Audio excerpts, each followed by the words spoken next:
What is up, everyone? Welcome back to the channel. Thank you so much for clicking on this video.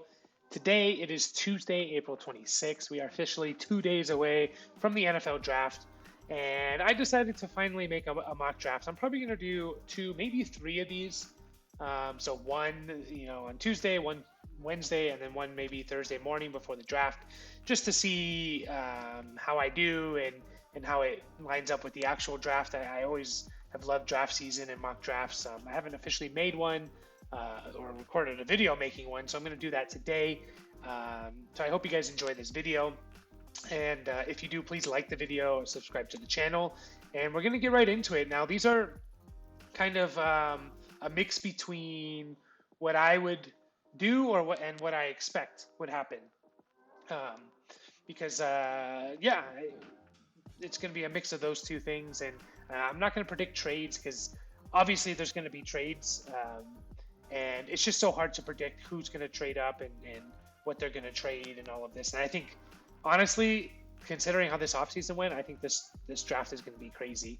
The next few days are going to be crazy with trades, a lot of players being traded and picks. So I'm not even going to try and predict that. I'm just going to go straight 32 first round, and I'm just going to show who's there now, not predict trade. So obviously we're starting with Jacksonville, kind of an interesting draft here, because I think usually by this point we know who's going to go first overall because it's usually a quarterback. That's not the case this year. We don't know who's going to go first overall. We don't even know what position is going to go first overall. It's coming down to offensive tackle and edge defender. I think Jacksonville goes edge defender here, and I think they do go Trayvon Walker. Just from what I'm reading and hearing, it really sounds like they like Trayvon Walker. Would I take this pick? No, I would probably take an offensive tackle. Personally, I think I would take an offensive tackle, build around Trevor Lawrence. He is your future. He is how you're going to win a Super Bowl if you do. But, they have Cam Robinson. They're talking about extensions with him. I wouldn't be surprised if they went offensive tackle. And I would probably go, personally, I think I would go Charles Cross at offensive tackle. But I think he's the best pass blocker in the NFL in the draft. But I think Jacksonville, for whatever reason, goes Trayvon Walker here. I think they like his potential. Now, obviously, he can be a great player. I think he still has a lot to learn in the pass rushing department, and he kind of relied on strength and bull rushes in college, which are a little more difficult to get by on in the NFL. You have to have good technique and good hands and moves. And he needs to learn that, but he definitely has the strength and the athleticism to turn into a good edge defender. So moving on, we got the Lions. We're looking at the Lions in the second overall pick. Again, they can go a lot of different ways. A lot of people are saying there's no way you take a quarterback at this point, but also it's like, if you think one of these quarterbacks is the guy, you need to take him. You can't wait. You need to just take him. Quarterbacks are that important.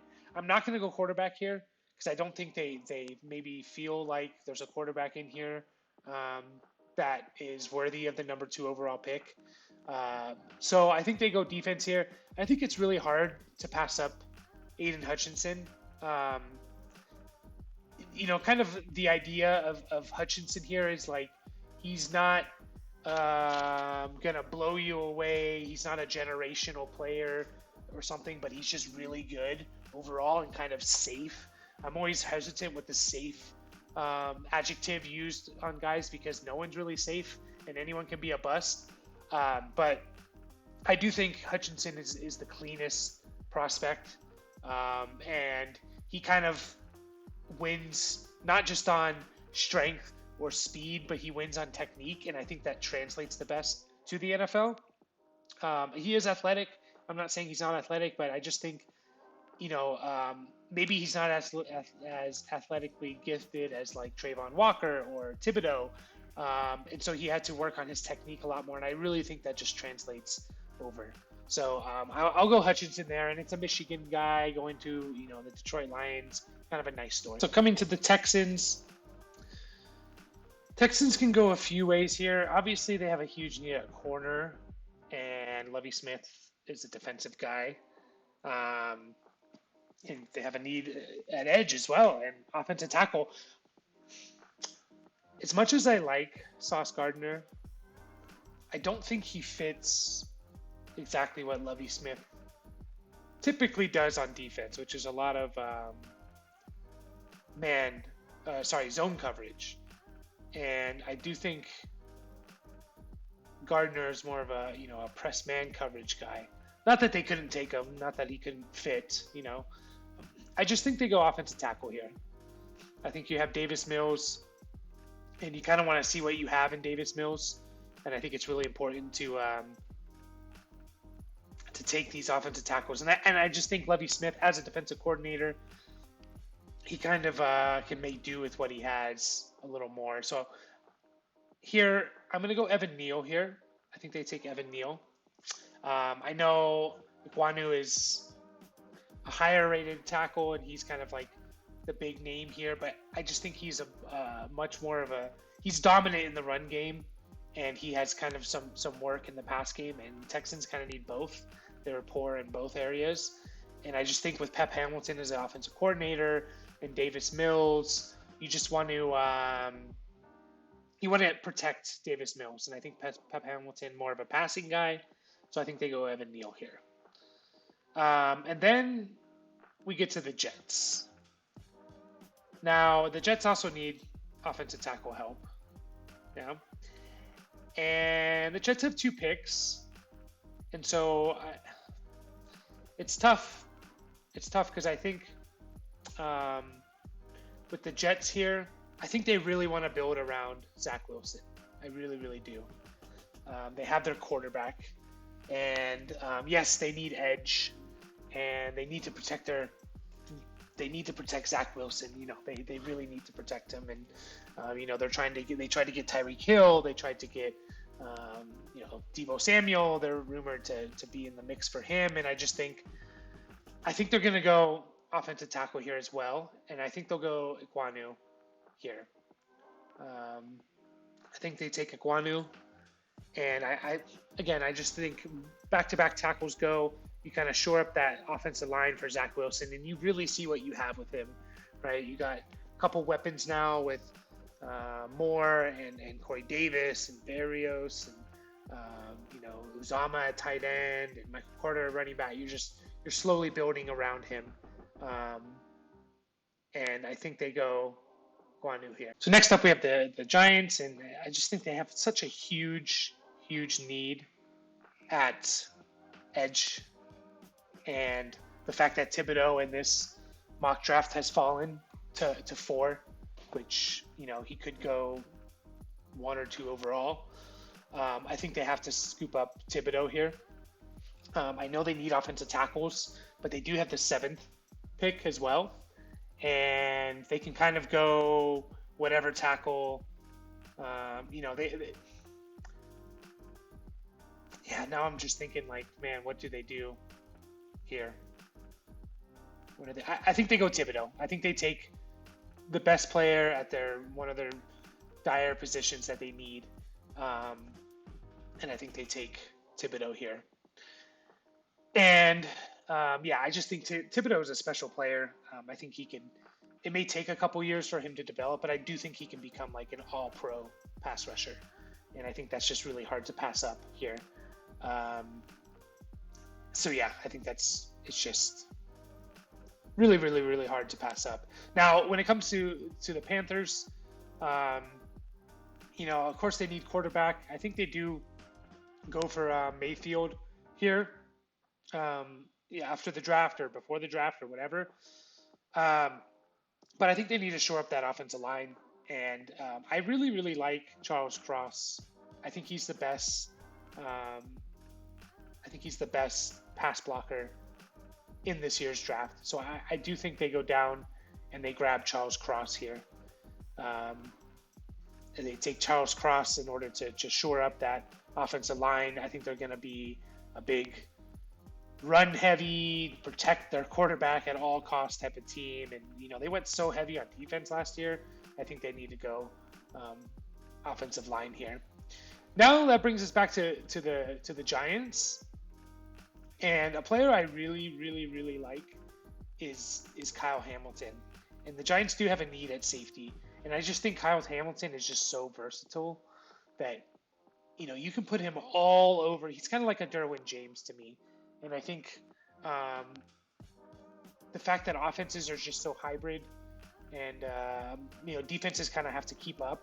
And having a guy like Hamilton that can cover tight ends, play safety, in the slot, maybe rush the passer, I think are just super valuable. I really like Kyle Hamilton. I know he's kind of slipped quite a bit here, but I think they go the fact that Cross was taken. If Cross was there, I think they go Cross. But I think the fact that Cross is taken, they get two stud defensive players here in the draft, and they can really turn their whole defense around with these two types of players. Thibodeau rushing the passer and Kyle Hamilton just playing all over the field basically. And their defense isn't terrible. They have a couple players here and there, so I think they can really like lean into their defense there. In that case, now we get to the Atlanta Falcons. Oh, by the way, I do think the Giants are likely to trade out of one of those picks, but again, I'm not really predicting trades here. So now we come to the Atlanta Falcons, and man, the Falcons roster, I think the Falcons are going to be really bad this year. Their roster is really, really lacking players at a lot of positions. I'm a little surprised that there's not a lot of talk with the Falcons taking a quarterback here, because I think there's a really good chance that they have their pick of all the quarterbacks at number 8, kind of like how my mock draft has gone so far. And they were all in on trying to get Deshaun Watson. I think to the point where they thought they got him. They signed Mariota to kind of like as a bridge between Matt Ryan and the next quarterback. Mariota can play for a year or two, see how he does. Maybe he turns things around, but I'm not sure. So I really think they take a quarterback here. If all the quarterbacks are still on the board, I think it's just too hard to pass up. I know they need wide receiver. I know they need edge defenders. But it's like, man, you can find wide receivers later in the draft. If you think there's a quarterback that's worth it, you got to go for him. You got 3 of the top edge defenders already off the board. So I think they go Malik Willis here. I think they take Malik Willis, and I just think it's too much to pass there. Too much to pass. And they get their pick. They get potentially the best quarterback in the draft. Who knows? I think he's looked upon as the one with the most upside at this point, but you just never really know in who's going to turn out or not. But I do think Malik Willis has some huge upside, and I think it's a perfect situation for him in that he can sit behind Mariota, and you don't want to throw him in to that team right now because that team just doesn't have any weapons really, and they have Kyle Pitts and Cordell Patterson, but I think Malik Willis makes sense here. Now we get to the Seahawks. So we get to the Seahawks, and I think they go corner here, and I think they go with potentially a guy that could be the best corner in the league. We just haven't seen much of him over the last couple of years. And to me, that is Derek Stingley Jr. I think potentially they can see him as like, a Richard Sherman-esque type of player in the Legion of Boom, where you don't really have to worry about the receiver that Sherman was covering in his prime. I know he's not as big as Sherman or even as big as like Sauce Gardner, but he's still a bigger cornerback, and I just think like he has the speed. He's a little bit bigger, but he's also faster. And I think you put him out there, and you don't even have to worry about that receiver. So I think they kind of view him that way. So now we're into the Jets. The Jets is second pick, and I think a lot of people think they're going receiver here, and I obviously wouldn't be surprised. They've been all over trying to get a receiver in this offseason, and I just think the fact that Sauce Gardner is still there, I think they're going to take him. If he falls here, I think they're going to take Gardner, and they're going to get that elite potential shutdown, lockdown corner And yeah, I just think that's the right move for them in that case. And then we get to Washington, um, and I do think Washington takes the first receiver on the board. And in this situation, they get their choice of receiver. I'm not 100% convinced that no receiver goes in the top 10, but that's how this is playing out right now. And to me, it's between two guys. It's between Garrett Wilson and Drake London. I think Drake London really fits that style of receiver that Carson Wentz really likes, like with what he's had with Michael Pittman and Alshon Jeffrey. That contested catch, win the contested catch guys. I'm always a little nervous of these guys. I'm going to have them take Drake London because I think, again, it just fits what they want with Wentz. I'm a little nervous, though, with those type of guys because the top receivers that are more likely to bust in my opinion, are the guys that are these, win contested catch guys versus speed guys. I think I would always go speed over, the guys that can't really break away. If you can't break away in college, it's going to be that much harder in the NFL, and you got to rely on making those consistent catches. Like, obviously it's possible. Look at Mike Evans and stuff, but it's also not possible. Like Arcega-Whiteside that the Eagles drafted a few years back. Like, he was a big contested catch guy, and he just has not worked out. Yeah. Okay, now on to the Vikings. The Vikings are an interesting one because, they can go a lot of different directions here. They can even go receiver. I know they have Justin Jefferson, but, they have, who is it, the quarterback's coach or the offensive coordinator of the Rams as their head coach now, and obviously an offensive guy, and you can never have too many receivers. Thielen's getting a little older. It's like, who do you have after that?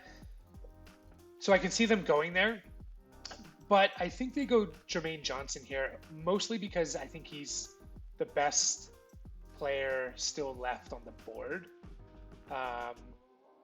and just an impact edge defender. I don't think they necessarily are desperate for edge defenders. They had a lot of sacks last year, but you can always replenish these guys, and a couple of your guys are getting a little older. I'm going to go Jermaine Johnson here. They take Jermaine Johnson, and they get that edge defender that they really, really need.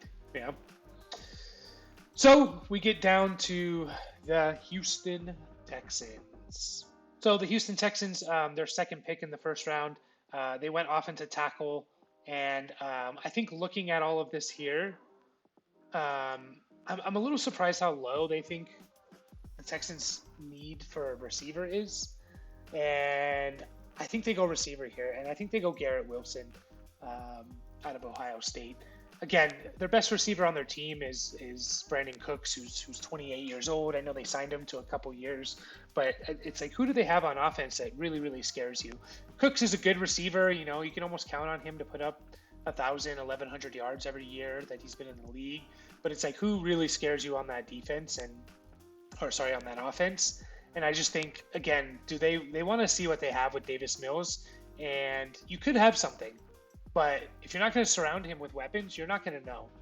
And I think they need to surround him with weapons. And I think just the lack of, edge defenders and cornerbacks, they could go for Trent McDuffie here. I'm going to go Garrett Wilson because I think he's just the best player still left on the board in this situation.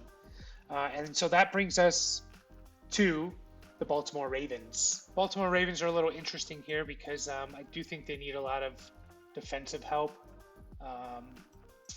Jordan Davis is very tempting for them just because the guy is unreal athletically, and I think he's a good player. I think they go corner here, though. I think they go down to Trent McDuffie, who I think is one of the better corners in this draft, especially, he's just an overall really good corner, and I think obviously they need a corner, and I think teams value corners a lot more than they do interior linemen, defensive linemen. So I think they go corner here to shore their defensive backs. Going into the Eagles, I think honestly, if one of the top three receivers are sitting here for the Eagles, I think they're going to be super happy. And I think they snatch up Jamison Williams to pair him with Devontae Smith. They have similar size, I believe. 6'1". Yeah, they're both very small guys, but I think just pairing these two together is like a dream come true for the Eagles. They want another offensive weapon on that team to really help Jalen Hurts. So I think they go Jamison Williams here. So now we get to the Saints at 16. And I think losing Armstead to the Dolphins is huge for this team. And I think they go offensive tackle. I think they go Trevor Penning from Northern Iowa. The dude is just a nasty run blocker. And I think that kind of fits what the Saints are planning on doing with Jameis as their quarterback. They kind of want to limit him a little bit, run the ball a lot, with Ingram and Kamara. And I just think, the dude's just a nasty run blocker. And at the very least, he's going to come into next year and improve your run blocking on that team. So now we get to the Chargers at 17. And the Chargers are in an interesting position because they basically can go anywhere. Best player available kind of situation here. I think, like, for example, if Trent McDuffie's here, they take Trent McDuffie. I think potentially if Jamison Williams is there, I think they could take Jamison Williams. If Trevor Penning's there, they take Trevor Penning. I know a lot of people have the Chargers going Jordan Davis. They've had that since like February because the Chargers' run defense and interior defense linemen were just terrible. But they did pick up a couple guys, and like Sebastian Joseph Day. I'm forgetting his name, but the other player from Houston. So I think with what's left on the board here, I think they make a play, and I think they go Devin Lloyd. And for me, it's just, Devin Lloyd is going to be a really good player. Linebackers have been slightly devalued a bit, I think, in the new age of the NFL. But I think if you can find that one, the big key for linebackers is finding that one that can be kind of play all around. They can rush the passer and they can cover. That's huge, I think. And I think that's what Staley wants in his defense is a linebacker that can cover, not like Kenneth Murray, who was drafted as like a run specialist guy, but he was drafted in the first round and he just kind of hasn't worked out. And I think about the Chargers and, they made all these offseason acquisitions at, you got Khalil Mack, they got a couple of defensive interior players, they had J.C. Jackson at corner, they already have Derwin James at safety.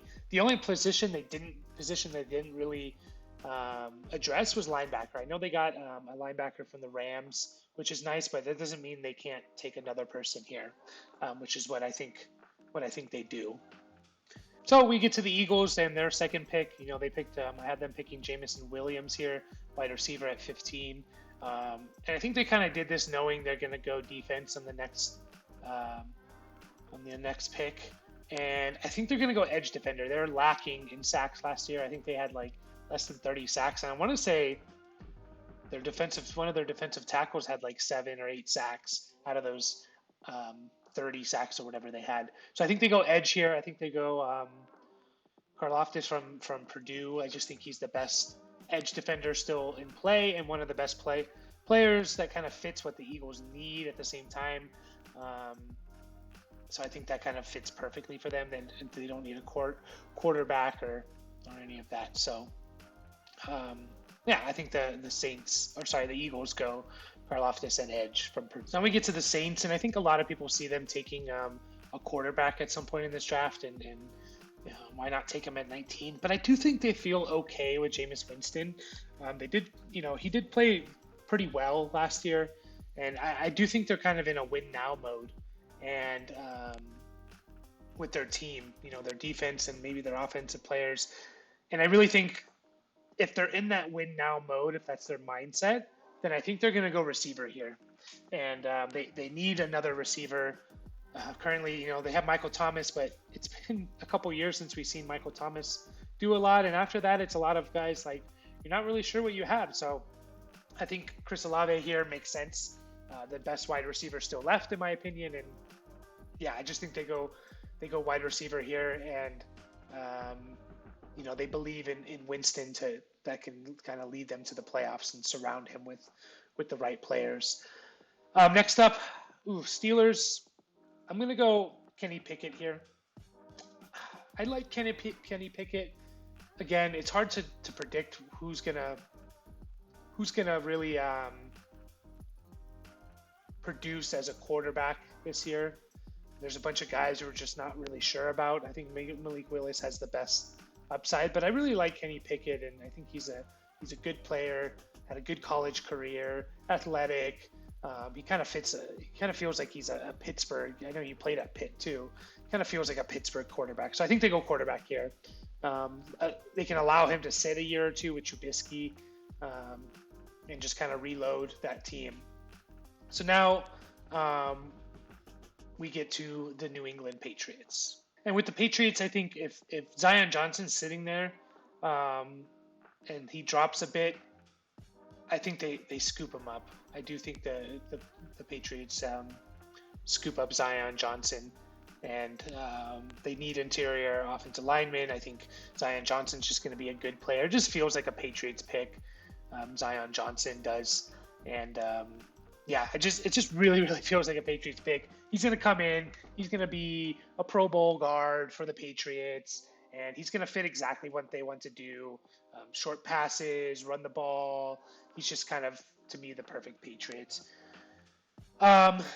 Next, we get to the Packers, and it just seems like, man, Packers, if you don't take a receiver, what are you doing? You know, I know they can take a receiver at 28, which is definitely a possibility, but I think they go Treylon Burks here. I think they take Treylon Burks. I really like Treylon Burks. I know there's kind of a his speed or whatever, like his 40-yard time, it's just not as desirable as what people want. But you watch film of him, and he just outruns everyone. So it's like, you know, his game speed is great. And there's been plenty of receivers. What did he run? Like a 4.55. It's been plenty of receivers that kind of have run in that. They've run that speed, and they've turned out to be really good players. So I just think, I think it's again, the Packers don't take a receiver. It's like, what are you doing, right? What are you doing? So next we have the Cardinals, and I think with how this is playing out, I think the Cardinals have to go Jordan Davis here. Just, you know, a potential top 15 pick dropping to 23. They don't really list the Cardinals needing an interior defensive lineman here, and I kind of disagree. I guess that it's like, I try and think like who they have on their team. I know they have like J.J. Watt, who's up there in age, but it's like, who else do they have on that team? And I think they do go Jordan Davis, more for the fact that it's like, well, this is a top 15 potential draft pick dropping to 23. So that's who we're going to take. Yeah. That's who we're going to take. And I think Jordan Davis is going to be a really good player. I think there's a lot of criticism on him that he came off the field a lot and stuff like that. But man, Georgia's defense was just stacked. So maybe he just didn't need to play all the time. That's a possibility. And even if he comes in and just absolutely demolishes the run, that's a lot of value that can lead to sacks and interceptions and third and longs and things like that for your defense. So there's a lot of value in a player that's just dominant against the run. So now we get to the Cowboys at 24. And I think with, again, how this is playing out, I think they go Kenyon Green from Texas A&M. Interior offensive lineman is what he's listed, but he played like every position, I think, except for maybe center. Maybe he played some center, but I don't think he can be a center in the NFL, but he's super, he has a lot of versatility. And it just feels like the Cowboys, who have had a stud offensive line for so long, you know, besides the seasons where they had injuries, it seems like they need to get some youth in there and kind of get back to that. And I know the Cowboys like met with him at the pro day, I think it was, and it just feels like they had recent success with having a stud offensive line over the last, you know, several years, that they want to continue that. And so Kenyon Green here, without like I think Kenyon Green is the play for them here. And I think he'll come right in and he can kind of play anywhere. So that just seems like a really good fit for them there. So next up we got the Bills, and I think it's almost certain that the Bills go, unless one of the top like 3, maybe 4 receivers drops.